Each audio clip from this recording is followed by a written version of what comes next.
7월 16일 수요일 새벽 예배입니다. 오늘 함께 보실 하나님의 말씀은 요한계시록 11장 1절에서 13절까지의 말씀입니다. 요한계시록 11장 1절에서 13절까지의 말씀을 봉독해 드리겠습니다. 또 내게 지팡이 같은 갈대를 주며 말하기를 일어나서 하나님의 성전과 제단과 그 안에서 경배하는 자들을 측량하되 성전 바깥 마당은 측량하지 말고 그냥 두라. 이것은 이방인에게 주었은즉 그들이 거룩한 성을 42달 동안 짓밟으리라. 내가 나의 두 증인에게 권세를 주리니 그들이 굵은 베옷을 입고 1260일을 예언하리라. 그들은 이 땅의 주 앞에 서 있는 두 감람나무와 두 촛대니 만일 누구든지 그들을 해하고자 하면 그들의 입에서 불이 나와서 그들의 원수를 삼켜 버릴 것이요 누구든지 그들을 해하고자 하면 반드시 그와 같이 죽임을 당하리라. 그들이 권능을 가지고 하늘을 닫아 그 예언을 하는 날 동안 비가 오지 못하게 하고 또 권능을 가지고 물을 피로 변하게 하고 아무 때든지 원하는 대로 여러 가지 재앙으로 땅을 치리로다. 그들이 그 증언을 마칠 때에 무적행으로부터 올라오는 짐승이 그들과 더불어 전쟁을 일으켜 그들을 이기고 그들을 죽일 터인즉 그들의 시체가 큰 성 길에 있으리니 그 성은 영적으로 하면 소돔이라고도 하고 애굽이라고도 하니 곧 그들의 주께서 십자가에 못 박히신 곳이라. 백성들과 족속과 방언과 나라 중에서 사람들이 그 시체를 사흘 반 동안을 보며 무덤에 장사하지 못하게 하리로다. 이 두 선지자가 땅에 사는 자들을 괴롭게 한 고로 땅에 사는 자들이 그들의 죽음을 즐거워하고 기뻐하여 서로 예물을 보내리라 하더라. 3일 반 후에 하나님께로부터 생기가 그들 속에 들어가매 그들이 발로 일어서니 구경하는 자들이 크게 두려워하더라. 하늘로부터 큰 음성이 있어 이리로 올라오라 함을 그들이 듣고 구름을 타고 하늘로 올라가니 그들의 원수들도 구경하더라. 그때에 큰 지진이 나서 성 10분의 1이 무너지고 지진에 죽은 사람이 7천이라. 그 남은 자들이 두려워하여 영광을 하늘의 하나님께 돌리더라. 아멘. 오늘 본문 계시록 11장에는 3절부터 하나님의 말씀을 예언하는 두 증인의 행적이 소개되고 있습니다. 그동안 교회는 본문에 이 두 증인이 누구인지에 대한 다양한 견해가 있었습니다. 분명한 것은 어떤 이단이 주장하는 것처럼 이 두 증인은 종말에 나타날 어떤 특정한 인물이 아닙니다. 이단들은 자신들의 교주가 바로 이 두 증인이라고 주장하기도 합니다. 하지만 그런 주장은 터무니없고 전혀 성경적이지 않습니다. 오늘 본문 3절을 보시면 내가 나의 두 증인에게 권세를 주리니 그들이 굵은 베옷을 입고 1260일을 예언하리라고 말씀합니다. 두 증인이 1260일을 예언한다는 것입니다. 이 1260일은 오늘 본문 2절에 나온 42달입니다. 42달을 날짜로 풀면 1260일입니다. 2절에 보시면 그들이 42달 동안 거룩한 성을 짓밟는다고 합니다. 이 말씀은 로마의 교회 박해를 말하는 것입니다. 그렇게 로마가 교회를 박해하는 42달 동안 두 증인이 예언, 즉 하나님의 말씀을 전한다는 것입니다. 그럼 이 두 증인은 구체적으로 누구를 말하는 것일까요? 오늘 본문 4절은 그들이 이 땅의 주 앞에 서 있는 두 감람나무와 두 촛대라고 합니다. 두 증인은 바로 두 감람나무와 두 촛대라는 것입니다. 그런데 두 감람나무 이미지는 스가랴서 말씀에서 가져온 이미지입니다. 구약성경 스가랴서 4장 14절은 말씀합니다. 세번역 성경으로 보시면 두 감람나무는 주님께서 기름 부어서 거룩하게 구별하신 두 사람이라고 말씀합니다. 바로 감람나무는 하나님이 기름 부어 세운 하나님의 백성이라는 것입니다. 그리고 두 촛대는 교회입니다. 이미 계시록 1장 20절은 촛대를 교회라고 말씀했습니다. 바로 두 감람나무와 두 촛대는 하나님의 백성이요 하나님의 교회를 말하는 것입니다. 바로 두 증인은 두 감람나무와 두 촛대요 바로 교회와 성도를 말하는 것입니다. 이렇게 교회와 성도가 42달 동안 로마의 박해를 당합니다. 그런데 박해를 당하는 그 1260일 동안 42달 동안 예언한다는 것입니다. 하나님의 말씀을 선포한다는 것입니다. 증인의 삶을 산다는 것입니다. 그렇게 할 때 오늘 본문 5절 말씀입니다. 만일 누구든지 그들을 해하고자 하면 그들의 입에서 불이 나와서 그들의 원수를 삼켜버릴 것이라고 합니다. 만일 누구든지 그들을 해하고자 하면 반드시 그와 같이 죽임을 당하리라 하십니다. 하나님의 말씀을 전하는 교회와 성도를 하나님이 지키신다는 것입니다. 6절 말씀입니다. 그들이 권능을 가지고 하늘을 닫아 그 예언을 하는 날 동안 비가 오지 못하게 하고, 바로 교회가 누구처럼 사명을 감당한다는 것입니까? 하늘을 닫아 그 예언을 하는 동안 비가 오지 못하게 하고 엘리야처럼 사명을 감당할 것이라고 말씀하시는 겁니다. 또 권능을 가지고 물을 피로 변하게 하고 아무 때든지 원하는 대로 여러 가지 재앙으로 땅을 치리로다. 누구처럼 사명을 감당한다는 것입니까? 물을 피로 변하게 하고 여러 가지 재앙으로 땅을 치리로다. 바로 모세처럼 교회가 사명을 감당할 것이라고 말씀하십니다.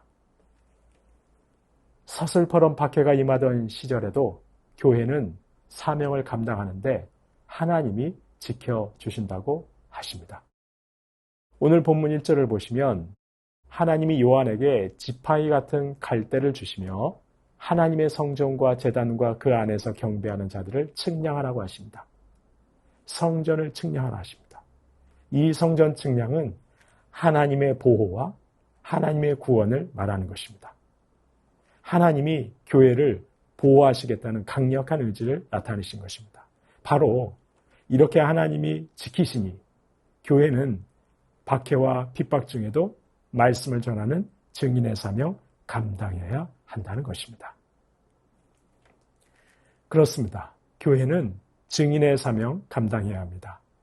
박해 중에도 증인의 사명 감당해야 했으니 오늘날 저와 여러분이 사는 평화의 시대에는 두말할 것도 없습니다.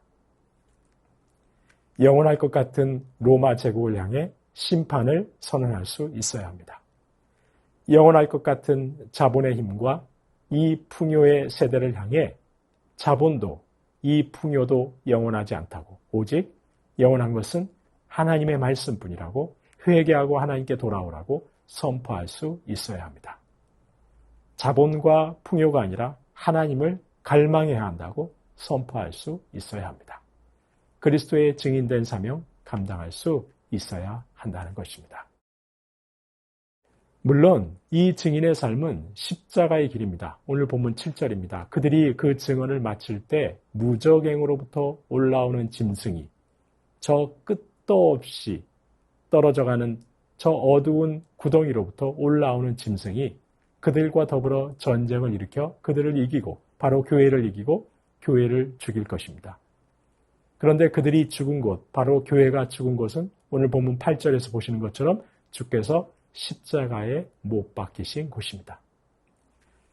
증인의 삶은 주님 가신 십자가 고난과 죽음의 길이라는 것입니다. 실제로 요한 당시 수많은 순교자들이 있었습니다. 증인의 삶을 사는 교회와 성도들이 주님과 같은 십자가의 길 걷고 있었습니다. 10절에서 보시는 것처럼 이 두 선지자가 땅에 사는 자들을 괴롭게 한 고로 바로 두 증인이 교회가 세상을 향해 심판의 말씀을 전함으로 세상에 사는 자들이 괴로웠습니다. 듣기 싫었습니다. 그래서 교회의 죽음을 기뻐합니다.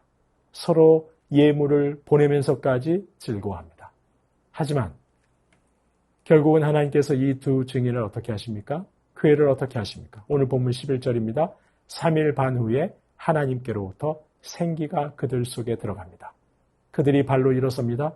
그 모습을 보고 그들의 죽음을 기뻐하던 자들이 크게 두려워합니다. 그리고 12절입니다. 그들이 구름 타고 하늘로 올라갑니다. 두 증인도 결국 예수님처럼 부활하고 승천하여 영원한 영광에 참여한다는 것입니다. 반면에 두 증인을 죽인 성은 13절에 보시는 것처럼 큰 지진에 무너지고 맙니다. 두 증인의 죽음을 즐거워하던 자들은 죽임을 당할 것입니다. 그렇습니다. 마지막 때를 사는 교회와 성도는 그 어떤 세상의 악함 속에서도 증인의 사명 감당해야 합니다. 물론 세상은 싫어할 것입니다. 멸시할 것입니다. 교회와 성도의 실패와 좌절을 기뻐하고 즐거워할 것입니다. 때로는 교회와 성도가 죽임을 당한 것과도 같은 절망에 빠질 때도 있을 것입니다. 하지만 그 절망의 때는 영원한 하나님 나라에 비하면 단지 사흘 반에 불과할 것입니다. 수치와 멸시와 좌절은 그 자체로 끝나지 않을 것입니다. 반드시 부활의 승리와 영광을 누리게 될 것입니다. 성도님 여러분, 주님께서는 로마의 박해가 그토록 극심하던 사도 요한의 시대에도 교회는 증인의 삶을 살아야 한다고 말씀합니다. 하나님의 말씀을 전하고 그리스도의 형상을 세상에 보여야 한다고, 그 증인의 사명 감당해야 한다고 말씀합니다. 하나님이 보호하신다고 하십니다. 박해가 있지만 하나님이 지켜주신다고 약속하십니다. 물론 그 길은 고난과 핍박의 십자가의 길입니다. 죽음의 길입니다. 하지만 하나님께서는 반드시 부활과 승천의 영원한 영광에 참여하도록 하실 것입니다. 저와 여러분 역시 세상의 교회의 목소리에 귀를 기울이지 않지만 저희는 증인의 사명 감당해야 합니다. 끊임없이 세상을 향해 심판과 구원의 메시지, 복음을 전해야 합니다. 그리스도의 형상을 보일 수 있어야 합니다. 비록 거절당하고 실패할 수도 있습니다. 하지만 하나님께서는 반드시 부활의 승리와 승천의 영광으로 함께 하실 것이기 때문에 좌절하지 말고 증인의 사명 감당해야 할 것입니다. 하나님께서 주시는 지혜와 능력으로 우리 새순교회와 저와 여러분이 복음 전하기가 참으로 어려운 이 악하고 어두운 시대에 증인의 사명 잘 감당하실 수 있기를 주님의 이름으로 축원합니다. 주신 말씀 기억하며 기도하겠습니다. 복음의 귀를 닫는 세상을 향해 증인의 사명 감당하게 하옵소서. 엘리야와 모세와 같이 사명 감당하도록 주님의 능력으로 주님의 영으로 함께 하옵소서. 멸시와 좌절과 십자가 고난이 따르겠지만 부활의 영광을 소망하며 맡겨진 사명 감당하게 하옵소서. 주신 말씀 기억하며 기도하겠습니다.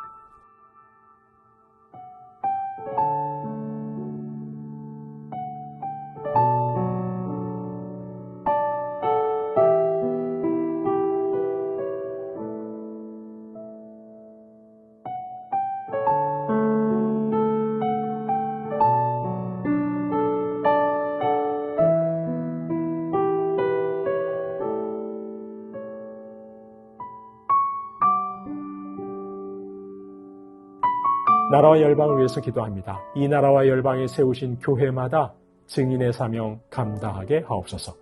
인구의 97%가 무슬림인 파키스탄에서는 기독교와 같이 소수 종교를 가진 소녀들 가운데 매년 1000명 정도가 납치되어서 결혼과 개종을 강요당하고 있습니다. 특별히 가난한 기독교 공동체는 소녀 납치의 표적이 되고 있습니다. 주님, 소녀들을 납치, 강제 결혼, 강제 개종으로부터 지켜주시고 보호하여 주옵소서. 나라와 열방을 위해서 기도하겠습니다.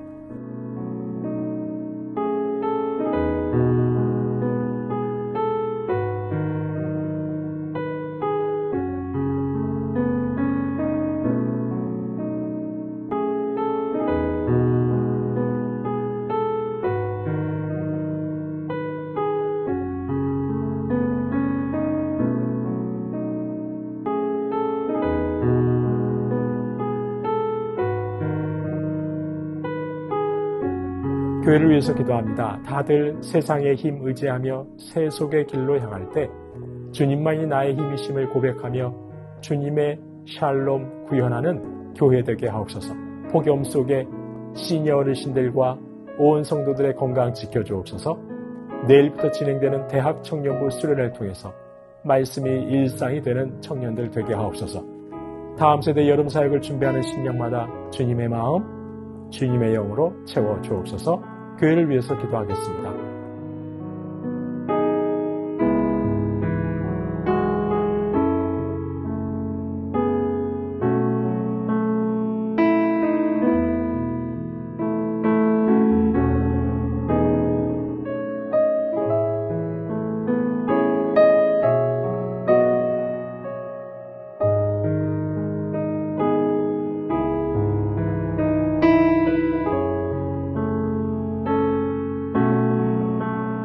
선교사님과 한우분들 위해서 기도합니다. 아이국의 오세날 강보배 선교사님, 주님의 사랑으로 건강한 삶과 사역이 되게 하옵소서. 개척한 6개 교회가 빛 가운데서 성도 간의 사귐 안에서 하나 되며 성숙하는 공동체 되게 하옵소서. 조정순 권사님 남편 백형우님, 뇌출혈로 입원 중입니다. 일반 병실로 옮겨 재활치료와 언어치료 중에 있습니다. 회복시켜 주시고 일상생활이 가능할 수 있도록 하나님 놀랍도록 치료해 주옵소서. 박훈규 집사님, 뇌경색 치료 재활을 통해 나아지고 계십니다. 리을 발음이 잘 안 되는데 혀가 잘 풀리고 회복할 수 있는 은혜 주옵소서. 박세은 집사님, 유방암 발병 이후로 뼈로 전이된 상황 가운데 있습니다. 육신의 모든 통증이 사라지고 마음 가운데 하나님의 깊은 위로와 회복의 은혜가 충만히 임하게 하옵소서. 양금숙 성도님, 방사선 치료받은 종양이 크기가 더 커지지 않게 하시고 차츰 줄어들어서 없어지고 회복되게 하옵소서. 김민정희 집사님, 방사선 치료의 효과가 크지 않아 현재는 호르몬제로 치료를 받고 있습니다. 검사 수치가 더는 악화되지 않고 안정되며 하나님의 은혜로 점차 회복되게 하옵소서. 권호순 권사님, 폐에 있는 종양이 커져 항암 치료제를 바꿨습니다. 새롭게 바뀐 항암제, 어렵게 치료를 받게 되었사오니 주님 잘 반응하게 하옵소서. 부작용 없이 온전히 치료되도록 모든 치료 과정 가운데 하나님의 능력과 평안이 함께하여 주옵소서. 노성빈 형제님, 크론병으로 8주에 한 번 주사제 치료하고 있습니다.